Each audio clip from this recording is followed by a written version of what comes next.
Амортизатор собран. Можно устанавливать на автомобиль. Вот наша втулочка. И доработка. Все.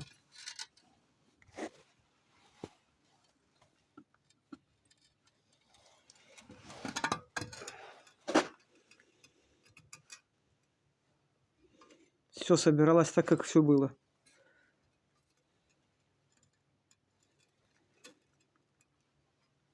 Это вперед автомобиля. Ну, как амортизатор будет уже установлен на машине, я уже снимать видео не буду.